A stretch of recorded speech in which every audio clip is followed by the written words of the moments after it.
just found out that my youngest nephew has been watching my YouTube videos. So to you, AJ, hello. If you are watching this one and it's something that you can walk along with your mom, go ahead and get 6 quarts of strawberries and let's do this together. I have my crock pot out. I get it washed. I get it cleaned. I set it aside. Pull out my strawberries that I just washed.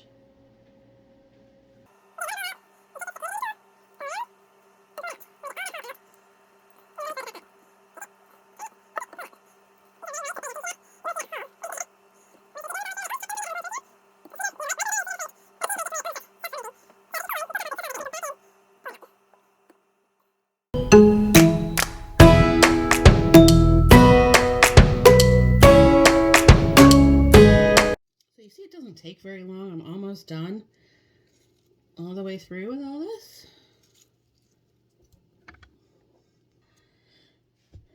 Okay, so I've got everything in this crock pot right now as far as the berries go. And then I have this bowl of nuggets. Isn't it pretty just in the bowl, just the green and red? I am going to show you what I'm going to do with these.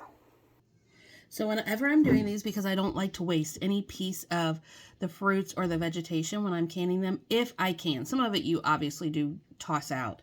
But in this case, if the strawberries were firmer, if they weren't as ripe, I would cut the tops and I would lay them all on dehydrating trays and I would make them part of my strawberry leaf tea just to give it that extra boost. If I had a freeze dryer, I would take what I'm getting ready to do now and I would make strawberry powder. But neither one of those scenarios are happening now, so this is what I'm going to do instead. Way back in the day, when my mom used to go and she would get strawberries at a strawberry farm, she would come home and she would put the strawberries in a Tupperware dish. You remember the old school Tupperware bowls? And she would fill it with sugar and water, and that would be it.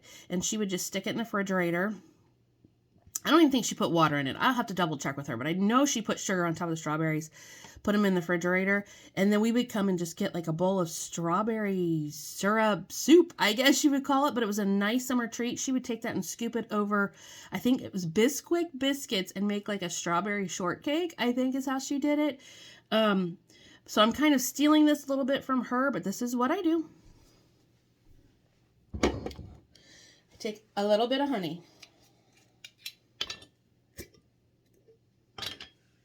Just a little bit, and I'm not measuring, I'm just guessing. Maybe half of a quarter of a cup. I don't know.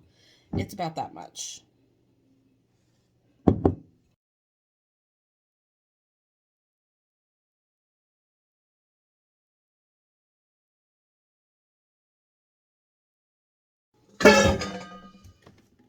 Distilled water.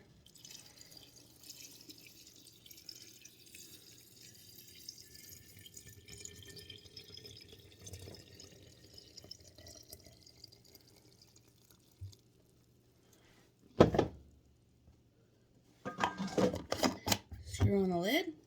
Do a couple shakes to get that honey broke up in there.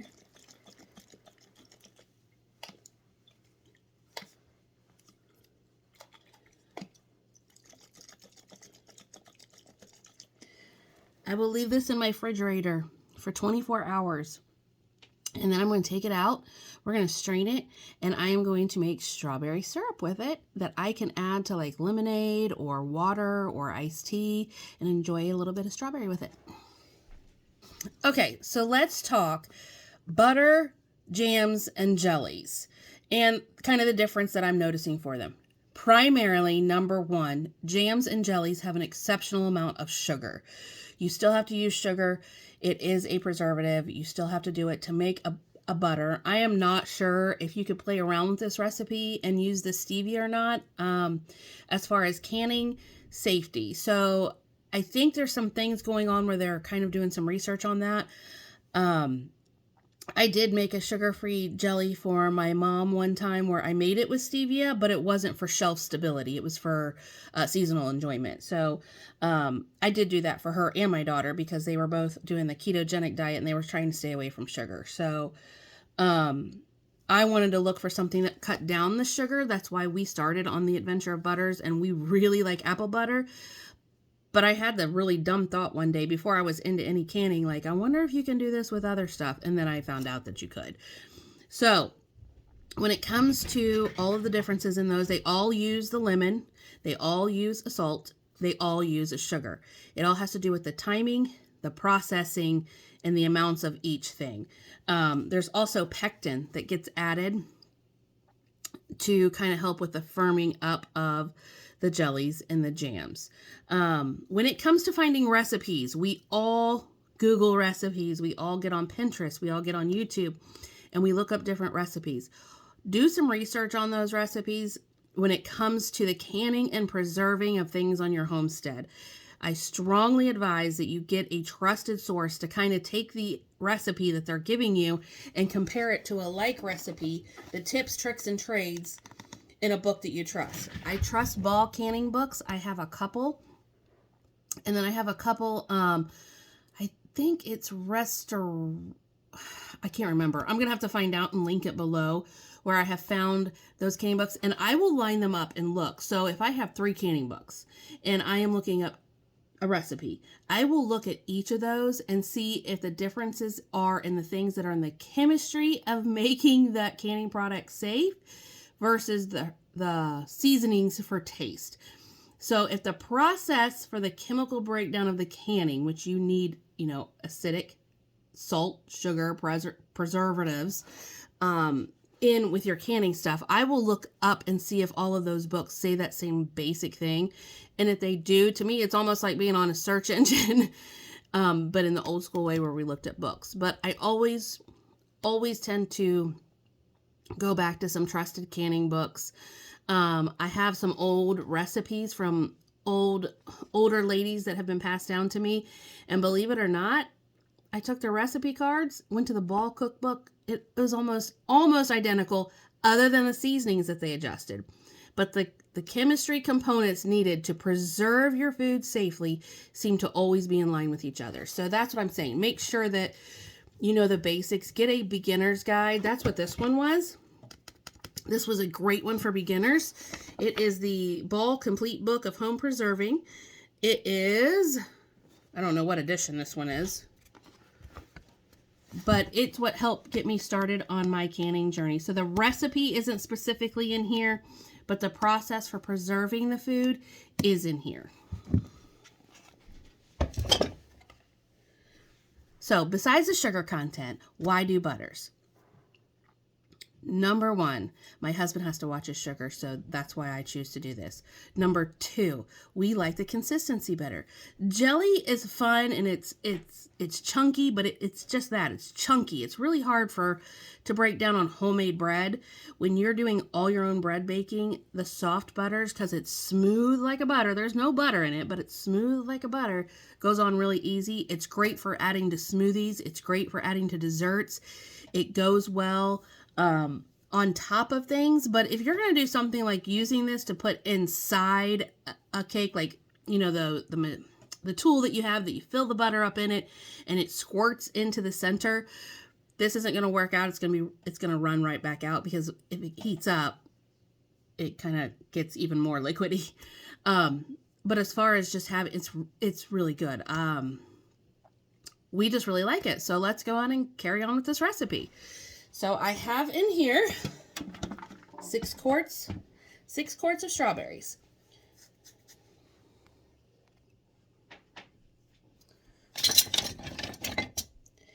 Okay, so here are the ingredients. You need honey. You're going to need 3/4 cup honey.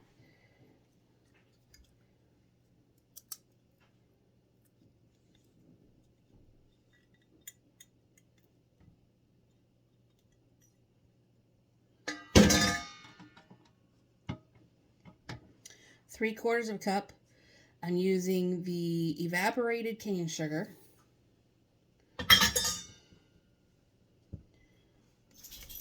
You're also going to need vanilla. If you guys have never made your own vanilla, you get a bottle of, in this case I used rum.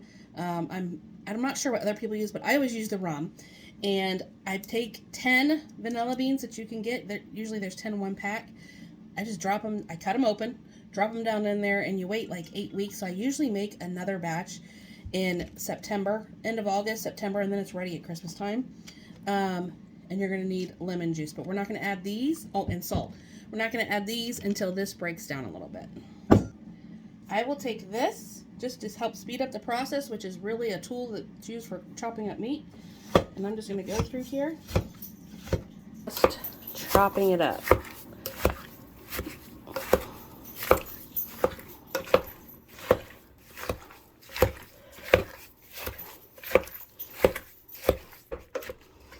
Okay, just till you get like where it starts looking like that.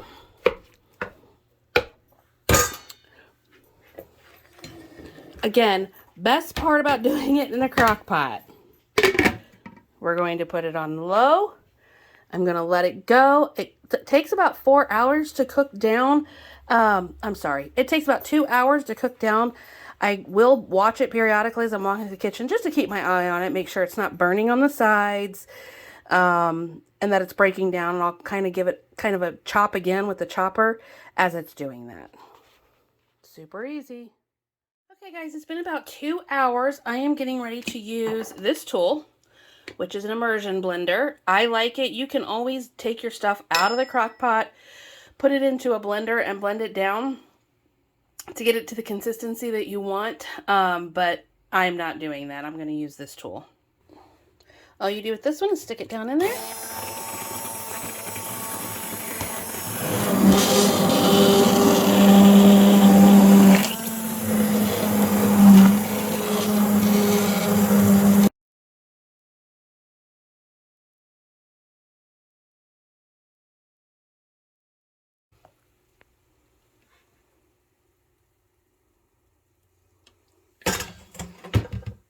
Okay, now we've done that part. Now we can add our 1/4 teaspoon of salt.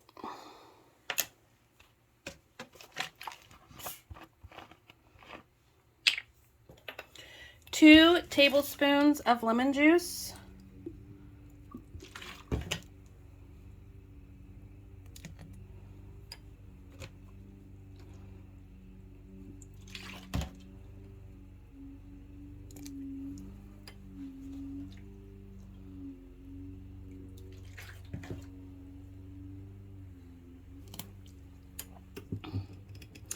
I'm actually doing 3 this time, just 'cause.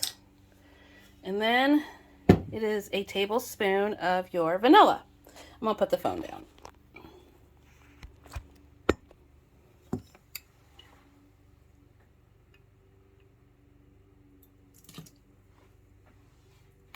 Give it a stir.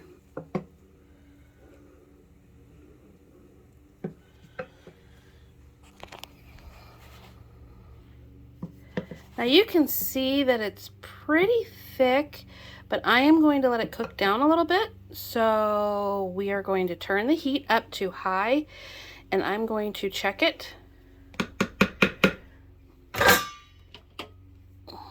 as I'm working through the kitchen, and I'm just gonna watch this stuff. I'll scrape off some foam. It doesn't tend to get too much doing it this way, but it does still get some. So we're gonna go ahead and get the jars ready now. Okay, so I've got my pot on the stove that is filled with water, and it's been heating up. I've got my canning lids in some warm water just to get them warm. I have a spoon in a tub of ice that I'm getting ready to pull out to check and see if the strawberry butter is firming up enough.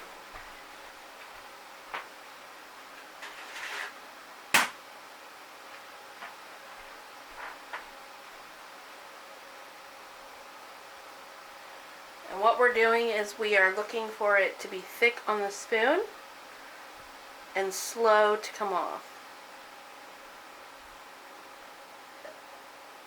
And it is. So now we know that it is ready to start putting in these jars.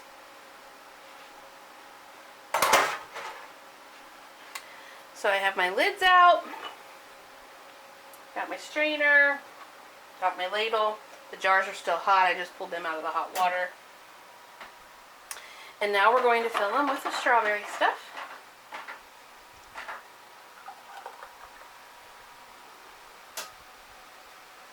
I'm going to show you the 1/4-inch headspace of which to fill it up to using the tool.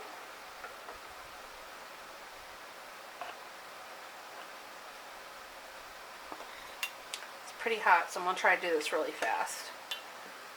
Ooh, that's hot. So when you look at the tool, you're going to put this on the edge, and you want just a 1/4-inch headspace, just this little gap right here. So we're going to put this on the edge, and you want the bottom part of the measuring to be right at the top, and it could go just a smidgen more, not much.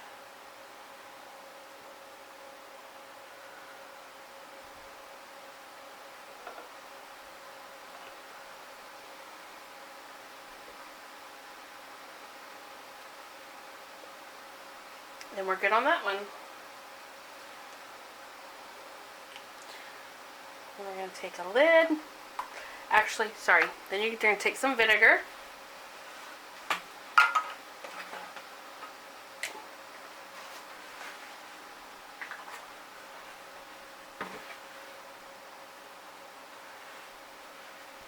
Going to wipe the rim.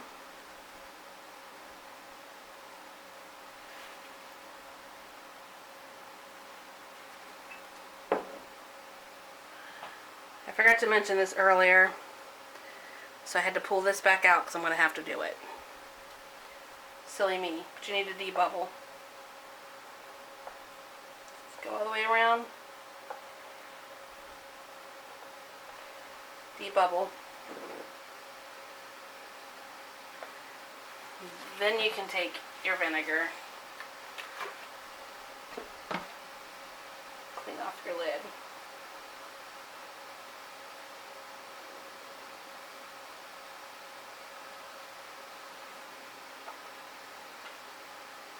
Lid.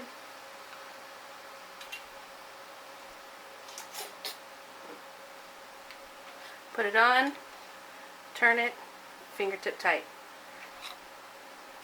Put it on, turn until it closes, fingertip tight.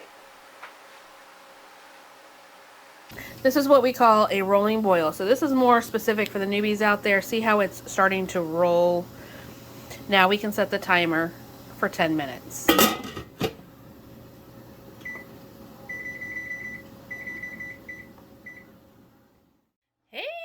I got my old lady sun hat on to kind of help my face while we go kayaking. The strawberry butter is done. It has done the rolling. So we're going to go ahead and take it out. Here is the one that I recanned.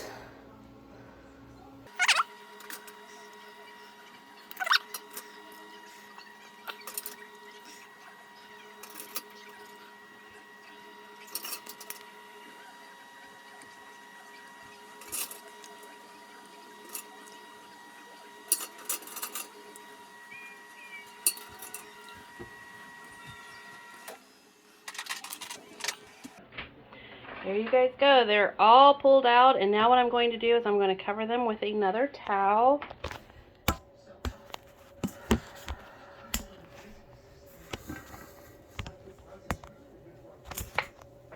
You don't have to do this part. They're already popping. I just do it to kind of give them the slow down. When we come back this afternoon, we will check them and you can see the final finished product. But there you go, strawberry butter, canned, in season, fresh from the farm stand. Price breakdown is in the description below.